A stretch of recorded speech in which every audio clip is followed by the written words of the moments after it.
இது பாருடா சுதிரு, திருவத்தேடி தான் சந்தியா கோயம்புத்தூர் போயிருக்கான்னு கோகிலா சொன்ன நிமிஷத்துல இருந்து பிரியா மேல ஏறி உட்கார்ந்த சந்தோஷம் இப்ப வரைக்கும் இறங்கலன்னா பாரு. இப்ப தலையில ஏறி இருக்கு. அம்மா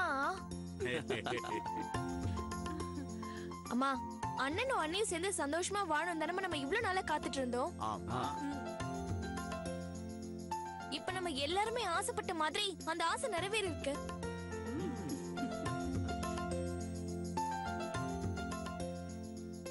அவங்க ரெண்டு பேரும் ஜோடியா சந்தோஷமா வரத என் கண்ணால பாக்கணும். சரி சரி சரி சரி, நீ மட்டும் சந்தோஷப்படாத.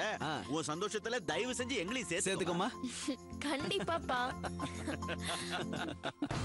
இந்த வீட்டுக்கு மூத்த மருமக நாம.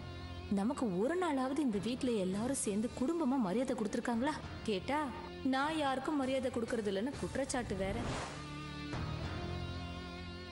இப்படி இருந்தா உங்களை எல்லாம் எப்படி மதிக்க தோணும்? நான் பண்ண பெரிய தப்பே மரியாதை தெரியாத இந்த ஆளை காதலிச்சு கல்யாணம் பண்ணதுதான். மதிப்பில்லாத இந்த குடும்பத்துக்கு மருமகளா வந்தேன் பாரு. என்ன சொல்லணும்? அம்மா, அண்ணன் வந்துட்டாரு. அண்ணா, என்னடா அதுக்குள்ள வந்துட்டீங்க? பாத்துரு, வாமா. என்னடா கேஸ் தள்ளி போச்சுன்னதும் கிளம்பி வந்துட்டியா? ஆமாமா, கேஸ அடுத்த மாசத்துக்கு போஸ்ட்போன் பண்ணிட்டாங்க. அதான் கிளம்பி வந்துட்டோம். ஏண்டா போன உடனே கிளம்பி வீட்டுக்கு வந்துட்டியாடா? சந்தியாவை கூட்டு அப்படியே பக்கத்துல ஊட்டி கொடைக்கானல் கூட்டு போய் ஜாலியா என்ஜாய் பண்ண வேண்டியது தானே?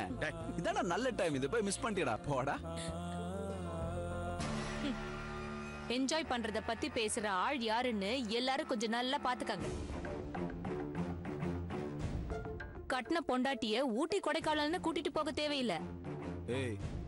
அட்லீஸ்ட் பக்கத்துல இருக்கிற அந்த கார்ப்பரேஷன் பார்க்க கூட ஒரு நாள் கூட கூட்டிட்டு போனது கிடையாது.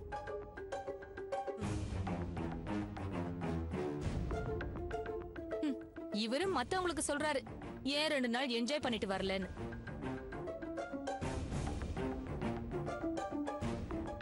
மத்தவங்களுக்கு அட்வைஸ் பண்றதுக்கு முன்னாடி நாம எப்படி இருக்கோம்னு கொஞ்சமாச்சும் திரும்பி பார்க்கணும். அதுதான் மனுஷ லட்சணம். சும்மா பேசணுங்கிறதுக்காக கண்டதையும் பேசக்கூடாது. மேடம், கொஞ்சம் வாயை மூடுறீங்களா மேடம்? என் தம்பி திரு கிடைச்ச மாதிரி நல்ல பொண்டாட்டி எனக்கு கிடைச்சிருந்தா ஊட்டி கொடைக்கானல் இல்ல சிம்லாவுக்கே கூட்டிட்டு போயிட்டு வந்திருப்பேன். எனக்கு தான் பொண்டாட்டிங்கிற பேர்ல பேய் மாதிரி வந்து வாச்சிருக்கியே. சுதீர், இப்பதான் பாவம் அவங்களே கோயம்புத்தூர்ல இருந்து வந்திருக்காங்க. போய் ரூம்ல ரெஸ்ட் எடுக்கட்டும். நீ கொஞ்சம் அமைதியா. டேய், ஒண்ணும் இல்லாத விஷயத்துக்கு இப்படி சண்டை போட்டா நல்லாவா இருக்கு? அவ வயித்தறிச்சல பேசிட்டு இருக்காடா அவ. ஆமா, எனக்கு வேற வேலையே இல்ல. கண்டவங்களையும் பார்த்து வயிற்றுச்சல் படுறத தான் நான் வேலையா வச்சிருக்கேன் பாருங்க. அண்ணி ப்ளீஸ், எதுக்கு நாமளே தேவையில்லாம சண்டை போட்டு நிம்மதியை கெடுத்துக்கணும்? டேய் திரு, நீங்க போய் கை கால் அலம்பிட்டு வாங்க. நான் சாப்பாடு எடுத்து வைக்கிறேன். பிரியா, வா நம்ம போய் எடுத்து வைக்கலாம்.